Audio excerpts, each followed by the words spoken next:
परप्रांतीयांवर आपण जबरदस्ती केले मराठी बोलायची का त्यांनी आपल्यावर जबरदस्ती केले हिंदी बोलायची? आपणच उत्तर भारतीयांना सांगतो की मराठीत बोल, पण सगळ्यात आधी हिंदीची सुरुवात कोण करतो? आपण. मेरे हिसाब से महाराष्ट्र में कोई जोर जबरदस्ती नहीं चालू है। लॉकडाउन में मेरे को चिकू भाई और मोनिस भाई ने बहुत हेल्प करके दिया।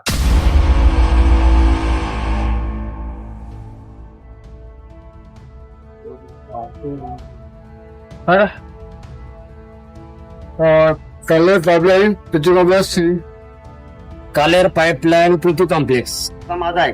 याच्या तू बाहेर जा, तेरे को कालेर गाव आहे, पुढे गेला ना तुला शिल्पा होटल आएगा, वहां से तू राइट ले ले, वहाँ पे उसका रस मिलेगा। उसका अरे उसका रस जो मीठा मीठा नहीं तो रस गन्ने का। हाँ गन्ने का रस मिलेगा तेरे को। वहां से फिर तू डायबा तला जा, तिथं तुला या ड्रेस भेटल।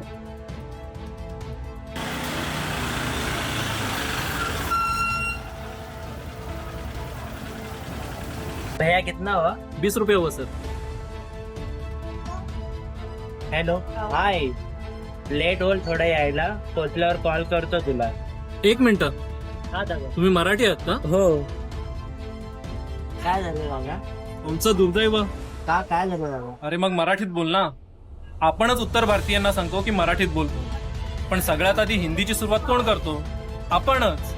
दूधवाला, भाजीवाला, वडापाववाला या सगळ्यांची हिंदीत बोलायला सुरुवात कोण करतो? आपणच। आधी आपण मराठीत बोलूया, आणि जर समोरच्याला नसेल समजत तर हिंदीत बोलूया। मी भिवंडी मध्ये राहतो, 22 वर्ष झाला मला, पण मेरे को कोई भारतीय की वजह से त्रास नहीं दिया। मैं इधर रहता हूँ, खाता पीता हूँ, तो इधर भाषा बोलने के लिए क्या प्रॉब्लम है? मेरे को तो आगरी कोली भाषा भी आते हैं। लॉकडाउन में मेरे को चिकू भाई और मोनिस भाई ने बहुत हेल्प करके दिया, गांव से जाके आने तक पूरा बंदोबस्त करके दिया। मेरे हिसाब से महाराष्ट्र में कोई जोर जबरदस्ती नहीं चालू है।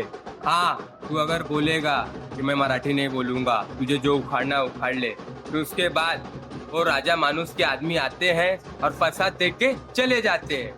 परत मारीन। मैं भी एक रिक्शा वाला हूँ, मेरा सपोर्ट मराठी रिक्शे वाले हो। जय श्री महाकाल। सुरुवातीला तुम्ही जी व्हिडिओ बघली त्याच्यान जी आपली जुनी लोक ज्यांना प्रॉपर हिंदी बोलता येत नाही, तरी पण त्यांनी त्यांचे जीवाच्या हक्कांताने ओरडून ओरडून समोरच्याला समजवण्याचा प्रयत्न करतात, समोरच्याला सांगण्याचा प्रयत्न करतात। मग विषय असा आहे, परप्रांतीयांवर आपण जबरदस्ती केले मराठी बोलायची का त्यांनी आपल्यावर जबरदस्ती केले हिंदी बोलायची? नाही ना, मग बोला ना मराठीत। आता ही पहिली वीडियो बघा। आज हमको 60 साल हो रहा है मुंबई में, मार्च में, तो हम फिर क्या कर सकते हैं आगे? अब आप बताइए। नहीं हरकत की नहीं है, हमें सीखना है, लेकिन 10 लागते हैं, 10 लागते कंपल्सरी बरोबर नाही। याच्या आणि हो चाचा सांगते मला 60 वर्ष झाली महाराष्ट्रामध्ये राहून, पण अजून त्याला मराठी बोलता येत नाही। नाही हो आमचा टायगर। किसको? केक चाहिए। वो क्या बोल रहा था तेरे को? अरे ये केक मांग रहा है। क्या? कौन सा केक? घी का। क्यों क्यों मांग रहा था केक? घी या ऑक्टोपस। अरे क्यों मांग रहा था केक? अरे मेरी गाड़ी की नीचे वाली है। ए पप्पा किधर है? पापा नीचे। हाँ पापा नीचे खाना बना रही है। किधर? खाना। खाना बनाने गए? किधर? उधर। किधर उधर? मेरे पैर पे कैसा लगा रे? कबड्डी खेल लेता तो हमारे के पैर टूट गया। ए किधर जा रहा है तू? मैं घर से छोड़ के जा रहा हूँ। क्यों जा रहा है तू? मैं घर छोड़ के जा रहा हूँ। क्यों जा रहा है? मैं घर छोड़ के जा रहा हूँ। अरे पर क्यों जा रहा है घर छोड़ के?